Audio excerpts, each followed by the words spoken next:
자, 나룻배와 행인이고요. 우리 아까 봤던 거랑 이제 시에 대한 접근법은 정리해드렸으니까 그걸 바탕으로 보시면, 자, 항상 초반부에 이제 제목부터 한번 확인해 보자 그랬었죠. 자, 복습 한번 합시다. 제목은 그 자체로 주제일 수도 있겠고, 제재는 핵심 소재라고 생각하시면 된다 그랬었죠.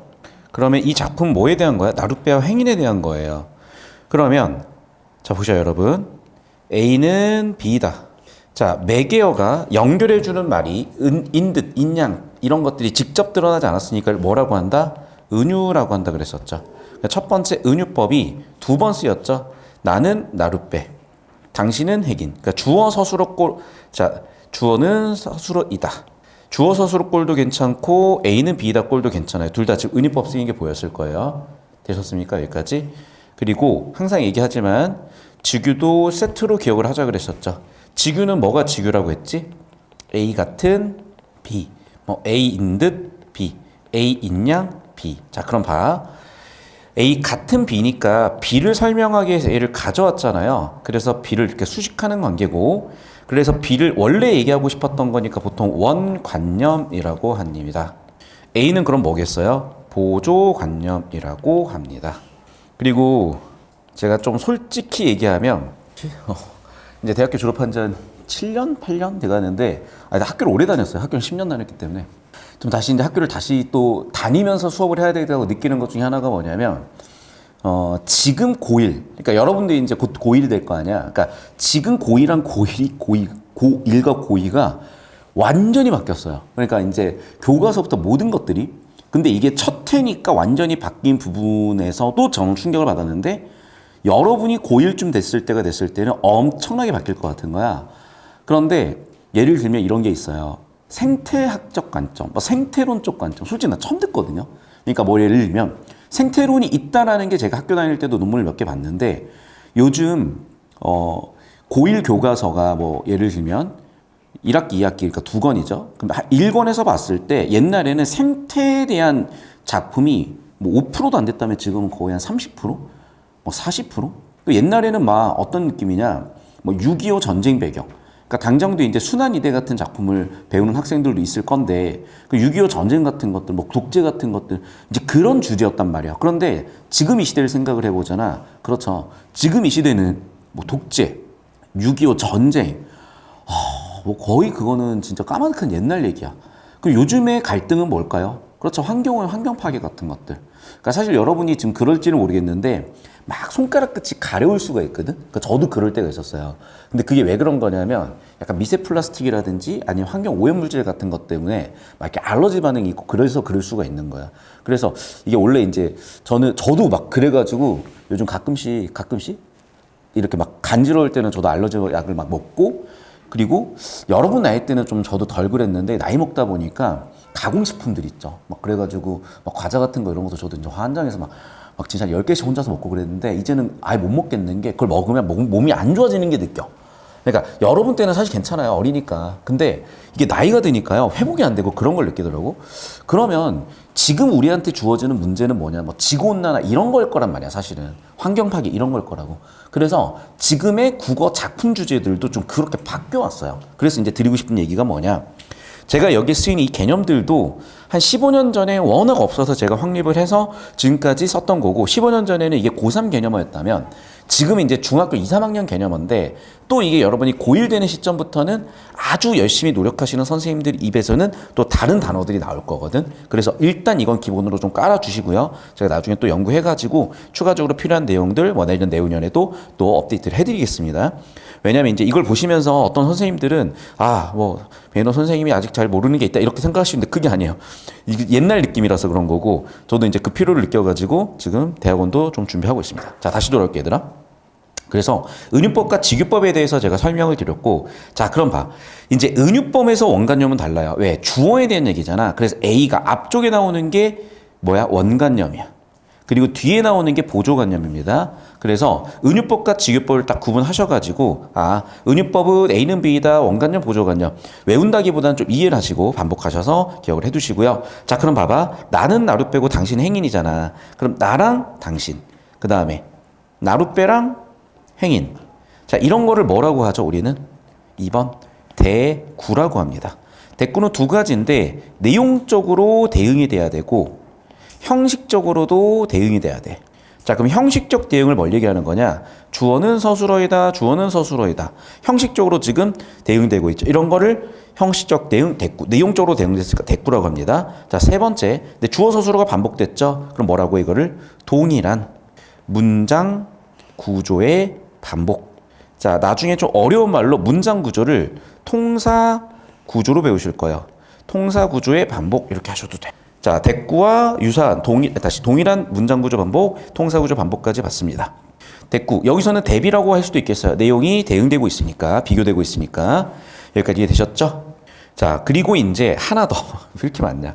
여기 보면 선생님 여기 뒤에 뭐 서술어 이다 없는데 왜 선생님 있다고 하세요? 생략된 거예요. 4번 서술어가 생략됐는데 그렇게 생략돼서 뭐로 끝났으면 배로 끝났고 행인으로 끝났죠. 아, 생략.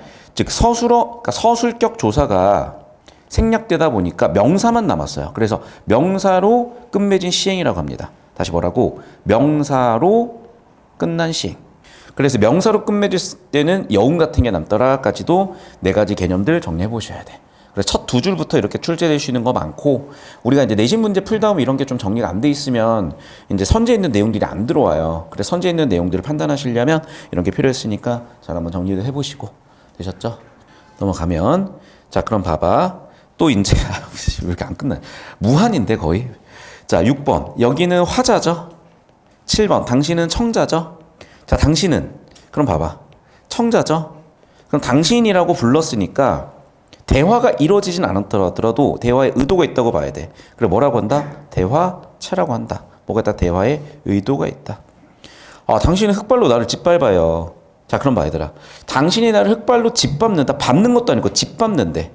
그러면 여기서 우리는 뭘 처리할 수 있어요? 당신이 나를 짓밟으니까. 그렇죠. 내가 당신에 대해 어떤 태도가 있는지인데, 화자의 청자에 대한 태도인데, 그래, 나 밟고 가도 돼. 희생적인 거죠. 자, 그럼 희생적인 걸 알 수 있는 게 뭐다? 짓밟는다. 그럼에도 불구하고 나는 당신을 안는다. 당신을 안잖아. 나는 어떻게? 당신을 위해서 건너가요. 안와 눈비 맞으며 바람 쐬면서 기다려요. 당신이 나를 돌아보지도 않고 가더라도 나는 돌아오실 걸 기다리고 가요. 기다리고 낡아가요. 전부 다 뭐니? 당신에 대한 생각. 특히 뭐야? 네, 희생적인 태도가 나와 있는 게 파란색 부분이고, 아, 이런 부분에 희생적 태도가 나와 있구나 읽어오시면 되겠습니다. 여기까지 되셨나요? 자, 8번까지 됐고요. 이제 자, 그 다음에 계속 볼게. 당신 흙발로 나를 짓밟아요. 자, 무슨 심상이죠? 짓밟는 거니까 촉각도 될 수도 있고 시각도 될 수도 있습니다. 안고 간다도 촉각도 될 수도 있고 시각도 될 수도 있죠. 자, 그러면 나는 당신을 안고 가는데, 자, 봐봐. 깊으나 얕으나야. 이걸 우리는 뭐라고 읽을 수 있겠죠? 9번 대조라고 읽을 수가 있죠. 그리고 봐. 깊고 얕고 급하고 전부 다 배가 가기엔 어려운 것들이죠. 그러면 10번 이걸 뭐라고 할 수가 있어요? 나열이라고 할 수 있습니다. 자, 그런데 나열인데 바뀌기도 하죠. 변주라고 할 수도 있어요. 근데 비슷한 소재들이 반복된다고 볼 수가 있는 거야. 그 유사 소재가 반복돼서 깊으나 얕으나 급한 여울이나, 특히 뭐가 반복되고 있죠? 은하, 이나. 유사한 뭐라고? 어미도 반복되고 있는 게 보입니다. 그러니까 이나 나는 어미라고 하는 것들이고, 유사한 어미 반복, 유사한 뭐 표현의 반복이라고 보셔도 돼요. 됐죠? 깊다 얕다는 대조. 깊다 얕다는 대조. 깊고 얕고 급하다. 아, 배가 건너가기 힘들다. 유사한 의미의 반복이고 나열이고 변주다. 만약에 당신이 아니 오는 상황, 봐봐. 여기는 당신이 온 상황이죠. 여기는 당신이 안 왔죠. 그럼 어떻게 하겠대?